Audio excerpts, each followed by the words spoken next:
Assalamualaikum warahmatullahi wabarakatuh.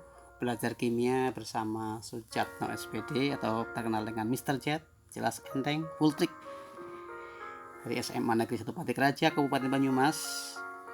Hari ini kita akan membahas tentang sifat kolikatif larutan, yaitu materi kimia di kelas 12 MIPA semester ganjil atau semester gasal.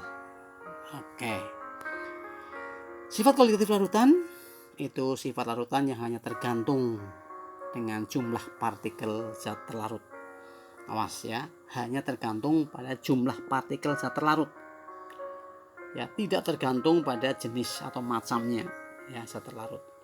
Nah, partikel zat terlarut itu ada dua jenis, yaitu molekul ya untuk zat non elektrolit, ion itu untuk zat elektrolit. Contohnya itu urea. Urea itu non elektrolit, makanya berupa satu molekul itu. Partikelnya berupa molekul, satu molekul. NaCl itu garam dapur itu karena ada Na itu logam, unsur logam, berarti dihitung itu Na1 ion, Cl1 ion, berarti 2 ion. Kalau C12H12O11 itu gula atau sukrosa, itu satu molekul, zat non elektrolit. Kalau Al2SO43 itu aluminium sulfat. Aluminium itu logam, berarti dihitung Al-nya 2 ion, SO4-nya 3 ion, berarti 5 ion. Itulah partikel, itu yang menentukan sifat kolikatif larutan. Berikutnya sifat kolikatif larutan itu ada 4 jenis. Kenaikan titik didih atau delta TB, B itu boil mendidih, penurunan titik beku delta TF, F itu freeze membeku, penurunan tekanan uap delta P, P itu pressure tekanan, dan tekanan osmosis P itu. Ya, itu ada 4. Penjelasannya begini, kenapa ada kenaikan penurunan ya. Nah, itu penjelasannya di situ. Untuk delta TB, kenaikan titik didih, air itu pelarut murni. Itu titik didihnya sudah terkenal. Kalau pada tekanan udara 1 atmosfer itu 100 derajat Celcius ya. Nah, itu merupakan TB0, yaitu titik didih pelarut murni ya. Nah, tapi kalau air sudah diberi gula ya, atau garam dapur, atau mungkin urea atau zat-zat yang pelarut yang lainnya, maka membentuk larutan. Maka gula itu akan menghalangi air untuk mendidih, sehingga kalau sudah membentuk larutan, titik didihnya itu ya sulit untuk mendidih itu. Maka mendidih bisa di atas 100 itu. Ya, semakin banyak gulanya ya. Kalau di situ misalnya 105 itu, tambah gula lagi bisa 106, bisa 107, 110 ya, itu semakin banyak zat terlarutnya itu. Nah, berarti itu 105 itu TB, titik didih larutan ya. Nah, sehingga dari 100 ke 105 itu kenaikan. Nah, kenaikan titik didih, kenaikannya berapa? 5 derajat Celcius. Berarti TB 105 itu 100 ditambah 5 ya. TB itu titik didih larutan, itu titik didih pelarut ditambah kenaikannya ya. Itu karena kenaikan titik didih maka plus. Berikutnya yaitu delta TF, penurunan titik beku. Air ya atau pelarut murni itu titik bekunya 0 kenal ya. Pada tekanan udara 1 atmosfer tentunya ya. Nah, di situ TF0, titik beku pelarut murni. Nah, kalau air sudah dikasih zat terlarut, membentuk larutan, maka zat terlarut di sini contohnya gula itu akan menghalangi air untuk membeku. Jadi kalau sudah membentuk larutan gula, maka jadi susah membeku itu. Makanya membekunya itu nanti di bawah 0. Misalnya ini -4 misalnya. Kalau ditambah lagi gulanya ya, bisa -5, -6, -7 itu semakin. Nah, semakin rendah berarti itu. Kalau yang -4 itu TF, titik beku larutan. Kalau tadi yang 0 itu TF0, titik beku pelarut murni. Nah, berarti -4 itu dari mana? Itu dari 0 ya dikurangi 4. Nah, ya. Makanya TF sama dengan TF0 dikurangi delta TF. Itu penurunan 0 ke -4. Penurunannya berarti 4 derajat Celcius. Ya, berikutnya yang delta P Itu penurunan tekanan uap. Ya, pelarut murni itu tekanan uapnya tinggi itu. Ibaratnya seorang cewek misalnya masih gadis belum berumah tangga itu tekanan uapnya tinggi itu. Ininya dolan kemana ya. Ngelayap loh bahasanya kemana itu. Tinggi itu. Ya. Tapi kalau air sudah dikasih gula membentuk larutan, maka tekanan uapnya rendah itu. Jadi gula itu akan menghalangi air untuk menguap itu. Ya, ibaratnya seorang cewek tadi itu sudah berumah tangga, sudah punya suami atau apalagi sudah punya anak ya, maka suaminya tadi akan menghalangi cewek tadi untuk menguap, untuk dolan ya. Nah itu pasti itu. Nah itu makanya dari tinggi ke rendah itu penurunan. Ya itu ada P0 itu tekanan uap pelarut murni, sedangkan P tekanan uap larutan. Karena tinggi ke rendah maka penurunan. Ya, jadi delta P itu penurunan. Karena penurunan maka tandanya min itu P sama dengan P0 dikurangi delta P. Persis tadi yang di atasnya itu. TF sama dengan ya TF0 dikurangi delta TF penurunan. Oke. Sekarang untuk tekanan osmosis. Tekanan osmosis itu tekanan karena berpindahnya pelarut dari pelarutan encer ke larutan yang lebih pekat melewati membran semi permeable. Gitu ya. Nah, kita lihat di sini contohnya gambar itu tuh. Itu ada larutan encer itu. Ya, ada larutan pekat.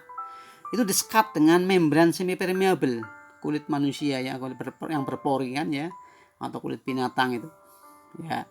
Itu nanti akan terjadi perpindahan air dari larutan encer ke larutan yang lebih pekat. Ya. Misalnya kita berenang di laut. Nah, cairan tubuh kita dibandingkan cairan laut itu lebih encer cairan tubuh kita. Nah, itu. Makanya tubuh kita akan kehabisan air nanti, mengalami dehidrasi itu. Makanya harus banyak minum itu. Ya, itu. Nah, itu contohnya itu. Nah, jadi peristiwa osmosis itu berpindahnya pelarut atau air dari larutan encer menuju larutan yang lebih pekat melewati membran semi permeable. Berarti di sini sifat koligatif tadi yang hanya tergantung pada jumlah partikel zat terlarut. Jika pelarutan yang pekat tadi yang di sebelah kanan ini zat terlarutnya makin banyak, maka tekanannya ini tekanan osmosisnya yaitu tekanan karena berpindahnya air itu semakin besar itu nanti ya. Tapi kalau selisih keencerannya itu masih rendah ya tekanannya rendah itu. Oke ya, itulah tekanan osmosis ya yang keempat, sifat koligatif yang keempat. Nah sekarang kita masuk ke rumus ya. Sifat koligatif larutan itu ada 4. Delta TB sama dengan M kali KB kali I. Antep makin kebal I.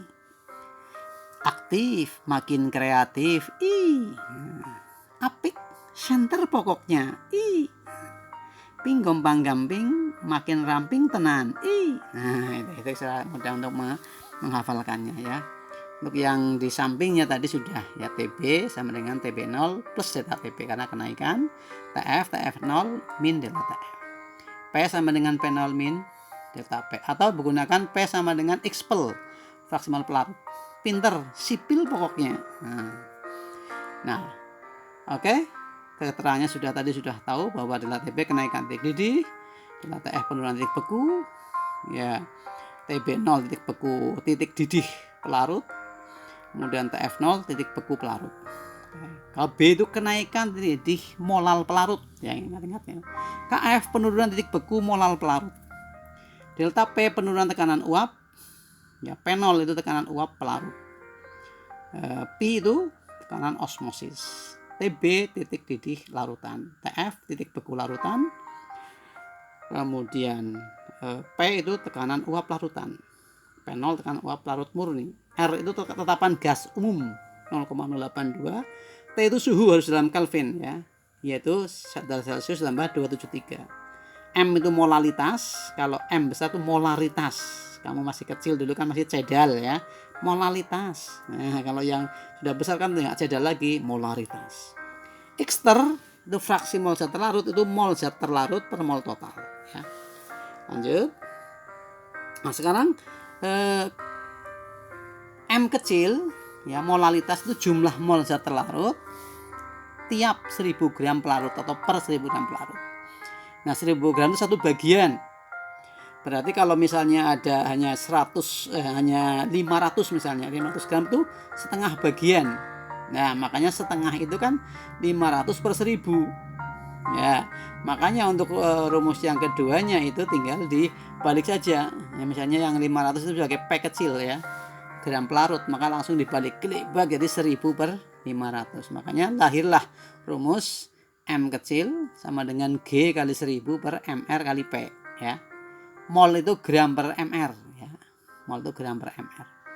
Atau bisa dikatakan bahwa M kecil itu mami misalnya. Mami yang gaul 1000 ya, G kali 1000 itu sampai menor pisan. Nah, ya. G kecil itu gram zat terlarut, P itu gram pelarut. Sedangkan M besar itu molaritas jumlah mol zat terlarut tiap 1 liter larutan atau 1000 mililiter larutan. Nah, atau mol per liter atau milimol per mililiter ya. Nah, itu. Nah, misalnya ini bisa dengan G M sama dengan G kali 1000 per MR mililiter. Kalau ini mama yang besar. Mama yang gaul 1000 sampai marah-marah melulu. Nah, ya. Gitu. Atau ya kalau ada masa jenisan berarti mama yang maju 1000 cemas, persentase massa sampai marah-marah. Ya. Mama yang ya nonton terus sampai ternoda ya, kalau nonton N ya, N besar nonton, N kecil ternoda. Jadi itu massa jenis Mj mililiter larutan, Ml ya, N itu normalitas larutan, N kecil valensi zat atau Bilog dikalikan jumlah atomnya, G itu gram zat terlarut. Satuan dari delta Tb delta F itu delta Celcius. Satuan delta P bisa atmosfer, bisa cm Hg, bisa mm Hg, tergantung soalnya nanti. Satuan Pi itu harus dalam satuan atmosfer ya. Jika dalam soal itu ada cm Hg, bagilah dengan 76. Jika mm Hg langsung bagi dengan 760. I itu faktor Van Hoff ya. Dengan ketentuan seperti ini. Untuk larutan elektrolit kuat, asam kuat, basa kuat, dan garam mudah larut, itu I-nya sama dengan N, sama dengan jumlah ion. Misalnya asam kuat ini hanya ada 6 ini ya, untuk HCl, HBr, HI, HNO3, HClO4 ya, itu N-nya, I-nya sama dengan 2. Karena ada hanya 2 ion itu, hanya 1 ion, Cl 1 ion. Tapi untuk H2SO4 itu I-nya sama dengan 3. Karena jumlah ionnya adalah 3. Oke. Lihat ya. Berikutnya di situ untuk basa kuat. Basa kuat itu LiNaKRbCs. Ya, itu liwat nasihat kita rubah kesan. Nah, sampai itu ada 2 ion, I-nya sama dengan 2. Sedangkan ini cacing seret banget. CaOH2, SrOH2, PaOH2 ya. Jadi I-nya itu sama dengan 3 itu. Untuk garam mudah larut GML itu misalnya NaCl itu ada N-nya 2, I-nya 2, BaI2, I-nya 2, AlCN3 itu I-nya 4, FeSO4, Fe2SO43, I-nya 5 itu ya. Jadi itu liwat nasihat kita rubah kesan, cacing serut banget. Tadi kalau yang asam tuh clean, berbuah iman, nggak norak, nggak culun, nggak sombong ya. Itu oke. Lanjut untuk yang elektrolit lemah, maka gunakan atau itu asam lemah, basa lemah, dan garam sukar larut. Itu harus menggunakan rumus ini. I sama dengan 1 plus kurung buka N-1 kali alfa. N itu jumlah ion, alfa itu derajat ionisasi. Misalnya ada H2CO3 itu asam lemah. Alfanya 20%, itu 20 per 100 itu 0,2. Itu N-nya itu 3 ya. Hanya itu ada 2 ion, CO3 1 ion, nggak ada kurungnya. Berarti I sama dengan 1 plus 3 min 1 ya, N-nya itu 3 dikurangi 1 ya kali 0,2.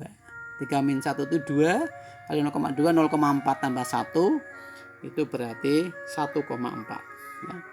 Nah, untuk non elektrolit urea, gula, glukosa, glikol, gliserol ya. Nah, itu berarti I-nya sama dengan 1. Ya, itu ya. Oke. Berikutnya ya, hubungan antara sifat koligatif ini. Di situ delta Tb delta TF, delta P, dan pi ya, semua sifat koligat itu berbanding lurus ya. Kalau delta TB-nya tinggi, delta F-nya tinggi, delta P-nya tinggi, pi-nya tinggi. Jumlah partikel zat larutnya juga besar tinggi. Titik didih larutannya tinggi, berbanding lurus itu. Tapi untuk TF, titik beku larutan itu berbanding terbalik. Jadi kalau suatu larutan kok delta TB-nya tinggi, delta F-nya tinggi, ya, delta P-nya juga tinggi, pi-nya juga tinggi, jumlah partikel zat larutnya tinggi, titik didihnya tinggi, pasti di saat itu larutan itu titik bekunya rendah, tekanan P-nya itu juga rendah, ya. Ya, kita lihat itu. Contohnya ini misalnya ada larutan gula 0,5 molar. Itu jumlah partikel zat larut berarti 1 kali 0,5. Ya, berarti 0,5 M molekul, ya. Kalau NaCl berarti 2 kali 0,3 itu 0,6 molar ion, ya. CaBr2 itu ada 3 kali 0,4 1,2 molar ion. Larutan urea 0,4 ya, kali 1 kali 0,4 ini 0,4 molar ion. Berarti dilihat angka yang itu saja belakang itu 0,5, 0,6, 1,2 dan 0,4. Jadi titik didih terbesar itu yang jumlah partikelnya terbesar. Nah, berarti yang 1,2 itu yang terbesar, CaBr2 itu ya. Karena berbanding lurus itu antara TB dengan jumlah partikel. Tapi kalau titik beku yang terbesar, nah titik TF itu, maka cari jumlah partikel yang terkecil berbanding terbalik sih. Oh, maka itu kita gunakan yang urea itu, yang 0,4 itu. Nah, tekanan uap yang terbesar, tekanan uap juga P itu berbanding terbalik, cari yang terkecil berarti urea. Titik didihnya diurutkan dari yang kecil ke besar. Titik didih berbanding lurus berarti sesuai dengan yang tadi dari kecil ke besar. Urea paling kecil 0,4, terus gula, ya, NaCl dan CaBr2. Tapi kalau titik beku itu karena berbanding terbalik, maka kalau diurutkan dari kecil ke besar, maka cari yang jumlah partikelnya dari besar ke kecil. Berarti dibalik CaBr2 itu CaBr2, kemudian NaCl, urea, gula dan urea, ya. Lanjut. Berikutnya sifat koligatif larutan yang ada beberapa zat terlarut. Misalnya larutan urea, larutan kok ada urea plus NaCl plus air itu. Jadi zat terlarutnya ada 2, NaCl dan urea dan NaCl. Maka tinggal kita masukkan ke rumus ini nih, antep makin kebal. Nah, M itu gaul 1000 sampai menor pisan. Kali Kb kali I. Karena di situ zat terlarutnya ada 2, maka kita gram per mr-nya dipisah sama I-nya itu G1 per mr1 kali I1 ditambah G2 per mr2 kali I2. Dan 1000 kali 1000 per P-nya itu di luar ya, dan Kb-nya di luar. Ya, langsung kita masuk ke rumus berikutnya itu. Untuk yang delta TF sama ya, hanya bedanya hanya KF itu. Untuk Pi itu gaul 1000 sampai marah-marah melulu. Itu bedanya itu yang kalau yang atas tadi delta TB delta TF itu per P, tapi kalau yang ini per mililiter, gaul 1000 sampai marah-marah melulu. Ya. Extra itu fraksi mol zat terlarut, mol terlarut per mol total tadi sudah. Expel fraksi mol pelarut per mol total. Kalau extra plus expel itu X total 1. Ya udah pasti. Oke. Lanjut. Nah, berikutnya kita lihat di sini ada diagram PT. Diagram tekanan dan suhu ya. Pada diagram PT ini kita harus bisa memperterjemahkan itu. Kalau yang garis vertikal ini itu P itu tekanan udara luar. Sedangkan yang vertikal itu T suhu ya. Pada tekanan udara luar 1 atmosfer yaitu di atas permukaan air laut persis ya, maka titik didih air ya, air itu mendidih ya pada B itu ya, tarik ke bawah OB aksen itu 100 derajat Celcius itu titik didih air itu TB 0. Nah itu. Sedangkan titik beku air itu titik A itu, jadi A aksen itu 0 ya. Nah, tadi maaf yang delta TB itu 100 ya, yang TB itu 100, yang TF itu 0 ya, titik beku. Nah kemudian tadi contoh yang tadi yaitu titik didih larutan gula tadi, jadi contohnya 105 itu di F aksen itu. Nah F aksen itu larutan gula tadi yang contoh yang tadi. Nah, untuk titik beku larutan yang tadi itu min 4, yaitu untuk E aksen itu. Ya.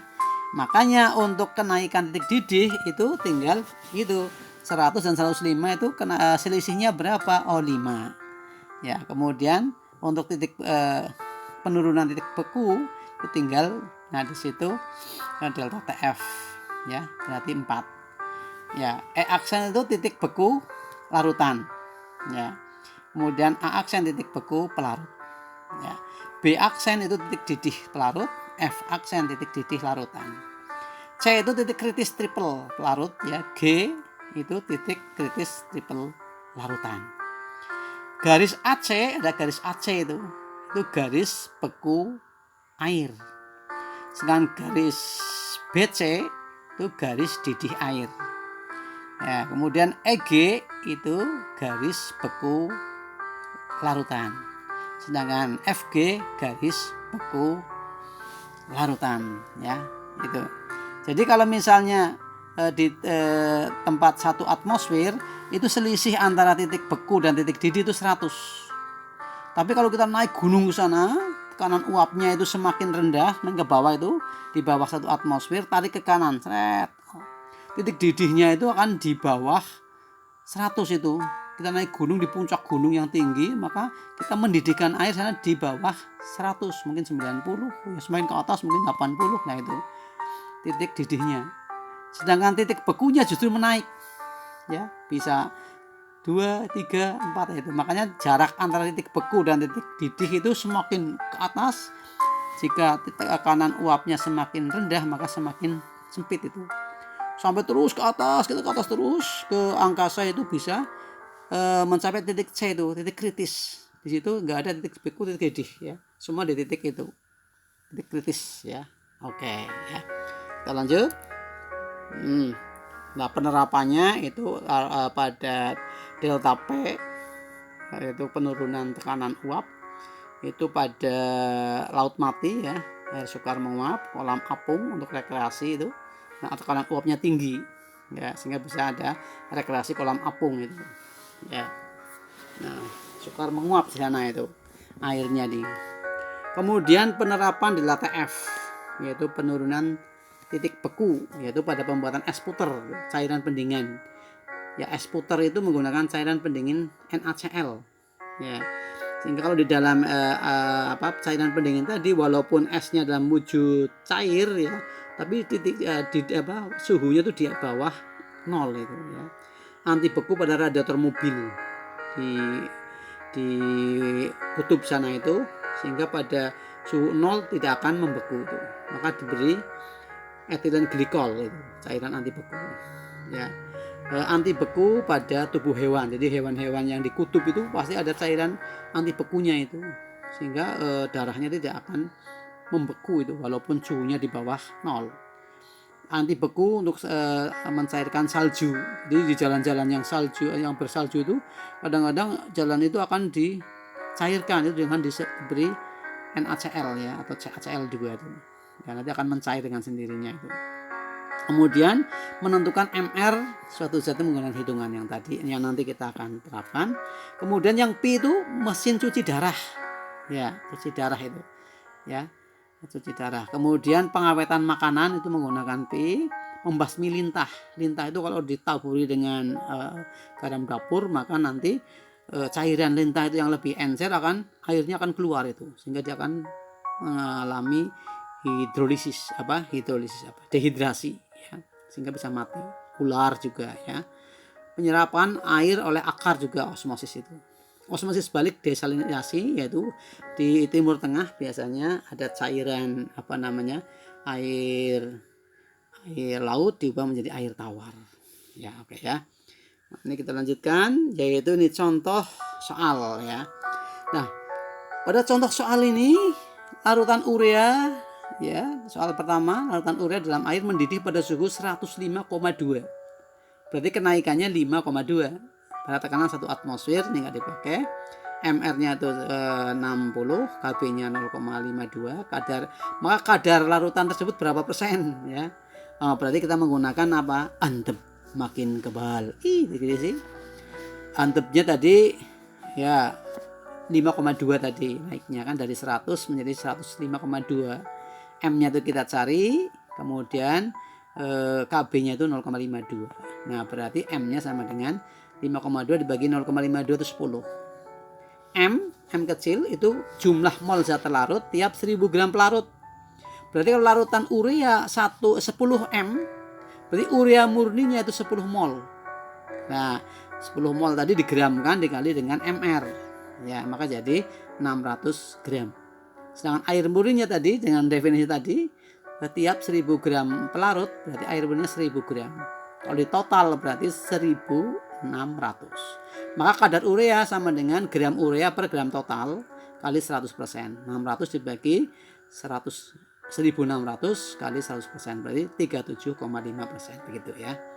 Kemudian contoh lagi, larutan KCl 0,05 molar memiliki faktor Van Hoff 1,96.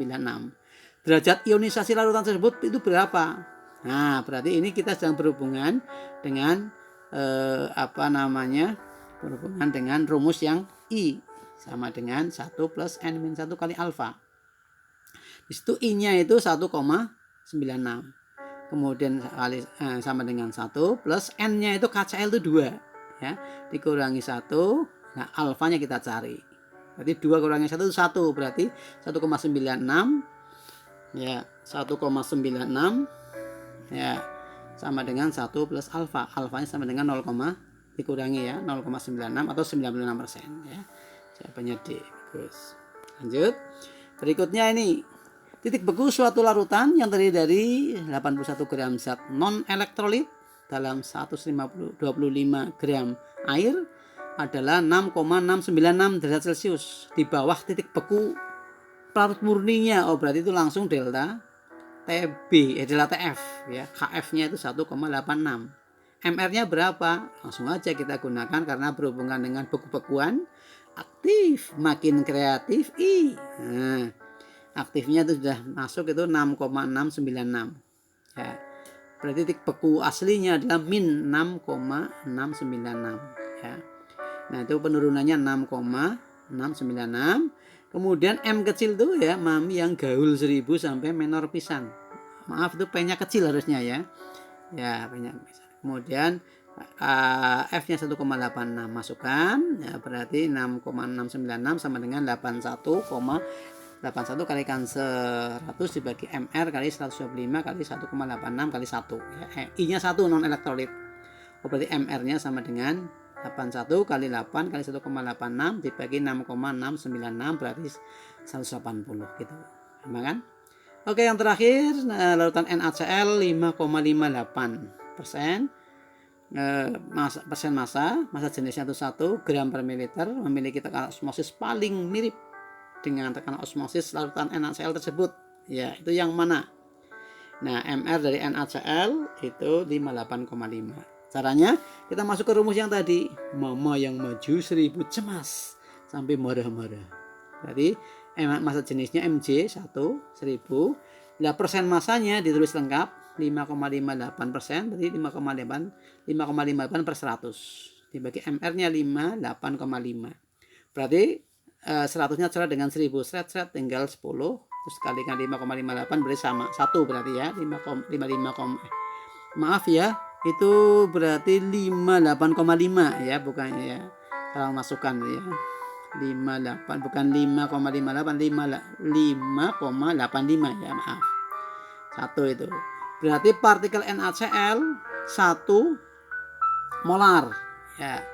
Kemudian NaCl ada 2 kali 1 itu 2 ya, berarti cari yang 2 molar ion atau 2 molar aja ya. Berarti kalau yang A itu glukosa itu 1 kali 1 berarti 1, yang B itu KBr itu 2 ya karena ada logam K-nya 2 kali 2 itu 4, salah ya. Yang C itu urea itu 1 kali 2 2, nah itu C berarti itu. Kalau yang D itu NaOH itu 2 kali 3 6 ya. Kalau yang E itu sukrosa itu 1 non elektrolit kali 4 ya. Itu saja. Semoga nanti untuk selanjutnya latihan soal selanjutnya kita bahas di pertemuan dengan Mr. Chat berikutnya dan semoga bermanfaat. Assalamualaikum warahmatullahi wabarakatuh.